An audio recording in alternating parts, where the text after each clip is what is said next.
नमस्कार।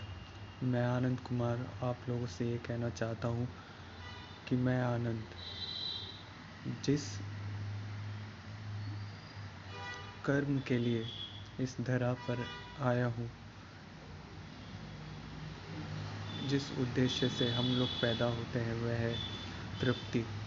कर्मानुसार यदि हमें कम मिले तो मिलती है संतुष्टि, उतना ही मिले तो मिलती है तृप्ति। तो कर्म हो बुलंद तो पारदर्शिता अपने आप ही पुष्टिकृत होने लग जाती है।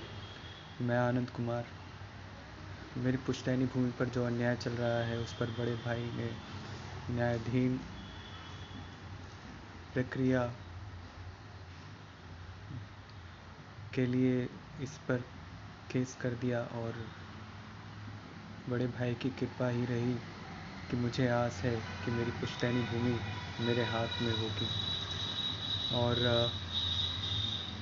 मैं सभी YouTube देखने वाले लोगों को कहना चाहता हूँ कि मैं समय कमारा 34 साल से दूर अपनी पुश्तैनी भूमि ददिहाल ननिहाल, जो कि डिस्क्रिप्शन में लिखा होगा कि कहाँ से कैसे आना जाना होता है।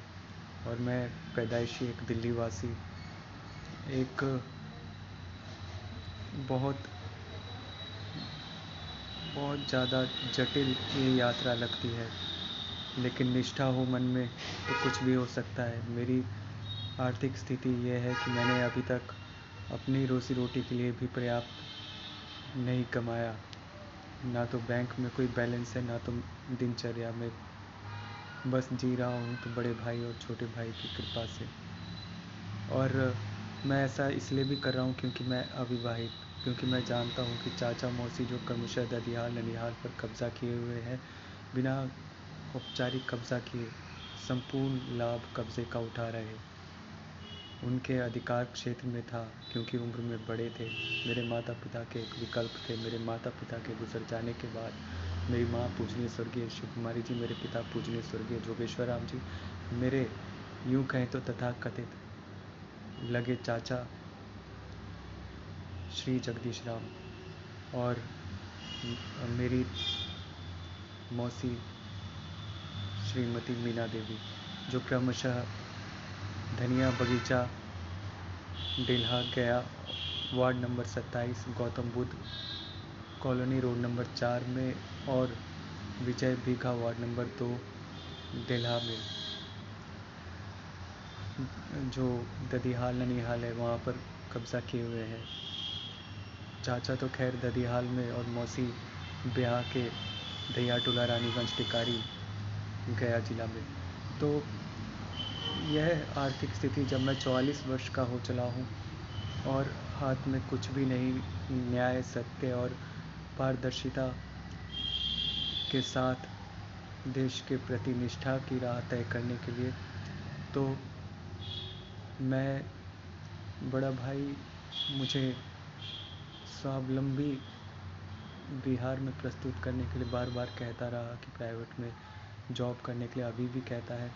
तो मैं ये कहना चाहता हूँ कि मैं अपने अधिकार से समझौता नहीं करना चाहता। प्राइवेट मालिक जो होंगे उनको झूठी आस बंधाने देना नहीं चाहता अपनी उपस्थिति से, क्योंकि मैं कोई भी कर्म कर लूँ, खूंटा मेरा पुश्तैनी भूमि से सदा रहेगा बंधा।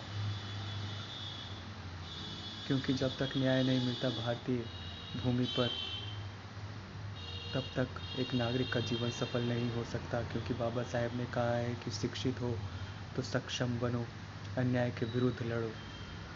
तो मैं वही काम कर रहा हूँ।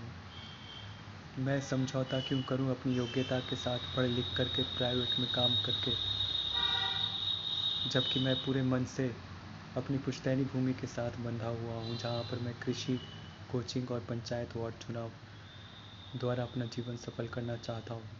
मैं चाहता हूँ कि किसी पीड़ित की जगह स्वयं को रख करके उसकी पीड़ा उसी की दृष्टि से नाप तौल करके अपनी सामर्थ्य के अनुसार बिना समय गंवाए त्वरित रूप से उखाड़ फेंकूँ उसकी पीड़ा। और आज मैं ही पीड़ित दिन रात भूखा बिता रहा। मुझे उम्मीद है कि मेरा इनकम सर्टिफिकेट अवश्य बनेगा और मैं अपनी योग्यता के साथ कहीं और दिल्ली में ही कार्य करके अपने जीवन के साथ समझौता नहीं करूँगा, खिलवाड़ नहीं करूँगा। क्योंकि मैं भले ही दिल्ली में बिहार मूल का पैदा हुआ हूँ और दिल्ली ही है जन्म स्थान, परंतु अपने अस्तित्व के साथ हमें कभी समझौता नहीं करना चाहिए।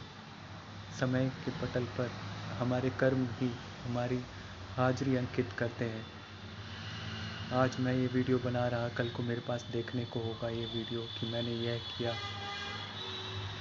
तृप्ति तो दूर की बात, संतुष्टि भी ना होगी, क्योंकि अभी तक व्यवहार न्यायालय की तारीख ही बड़े भाई की ओर से, बड़ा भाई कृष्णपाल सिंह जी की ओर से हाथ न लगी।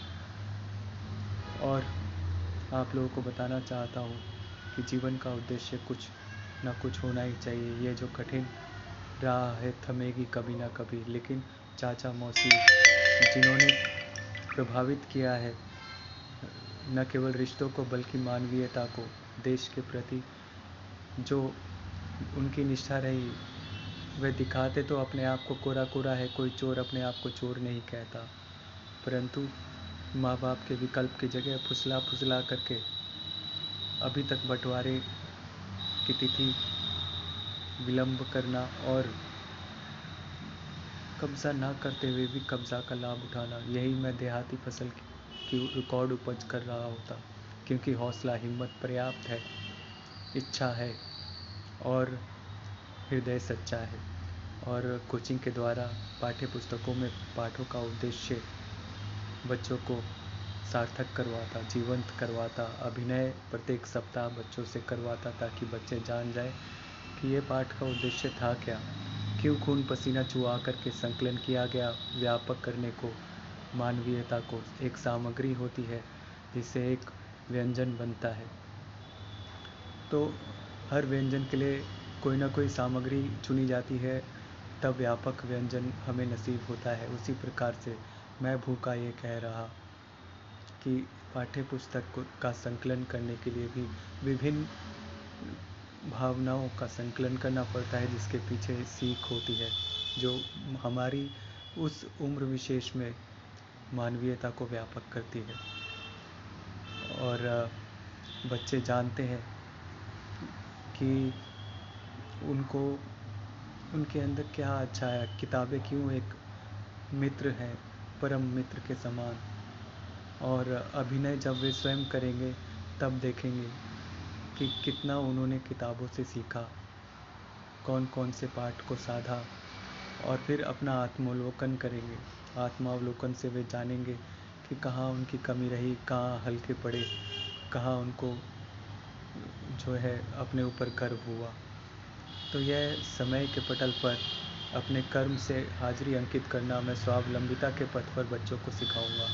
इसके बाद जो है पंचायत वार्ड चुनाव में, जैसे मैंने कहा था कि एक होता है गोल्डन थंब रूल, जो मैंने सीबीएसई पाठ्यक्रम से सीखा था, और इसमें पीड़ित की पीड़ा समझते हैं हम उसके जूते में अपना पैर डालकर।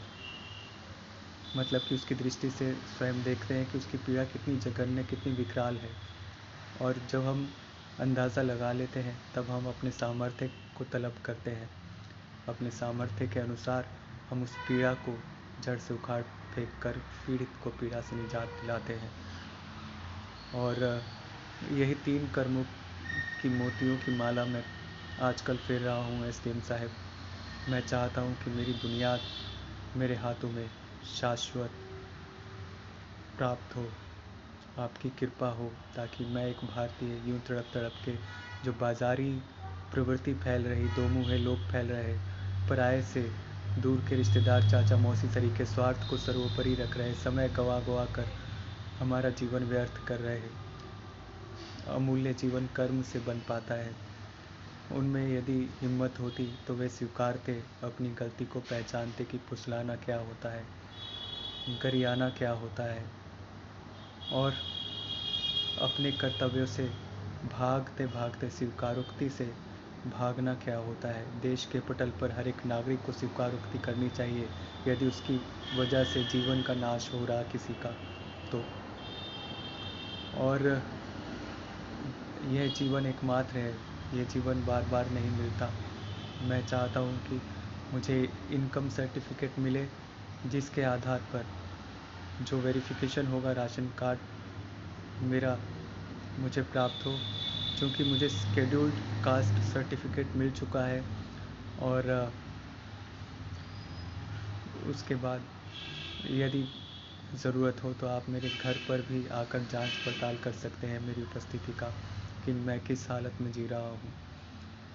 तो इसके अलावा मैंने आयुष्मान भारत कार्ड के लिए भी अपना हृदय खुला रखा है। मैं चाहता हूँ कि जितनी मार हम लोग झेल रहे उतना ही सक्रिय, सक्षम और जागरूक हो जाए हम लोग, ताकि मानवीयता का जो एक जनसंख्या है उसकी उसकी बुनियाद कभी भी कमज़ोर न पड़े।